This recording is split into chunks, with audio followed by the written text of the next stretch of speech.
What if the same laws that move the universe also moved your users? Welcome to Physics of Gamification, the podcast where science meets behavior design. I'm your host Hakan, co-founder of MotivaCraft. In each episode, we break down one core gamification mechanic and connect it to a law of physics that explains why it works. Today's topic, momentum.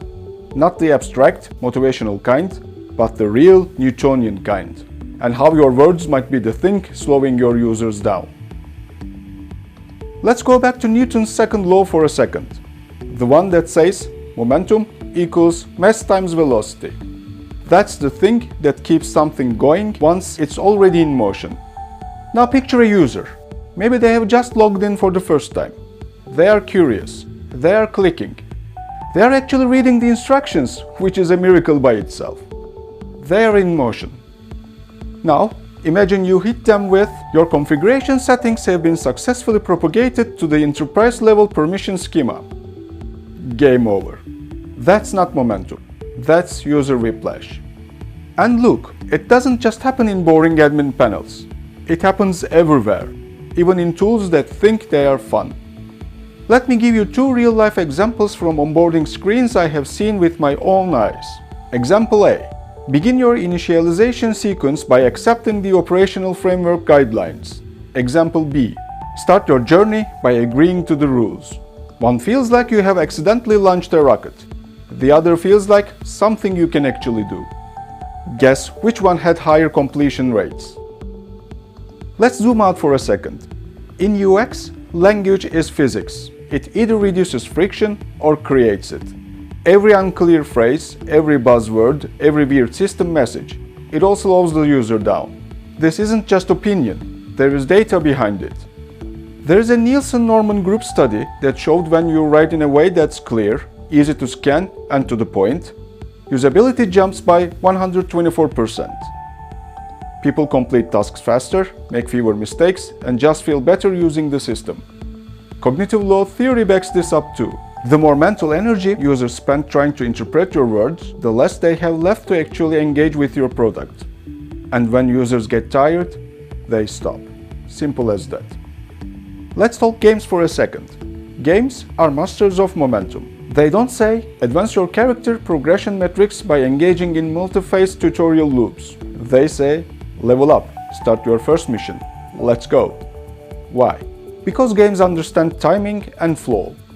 They know the first few minutes are everything. Something you can do right now. Take your most important screen, onboarding, login, profile setup, and read every word on it. Ask yourself, would I say this out loud to a human being? Would it work if I were explaining it over a coffee, not in a tooltip? Could this sound like something in a game, not a manual? If the answer to any of those is no, there is friction. And where there is friction, momentum slows down. Remember self-determination theory from episode 2? Let's bring it back. Autonomy. Users need to feel like they are in control. Overly formal or robotic language kills that.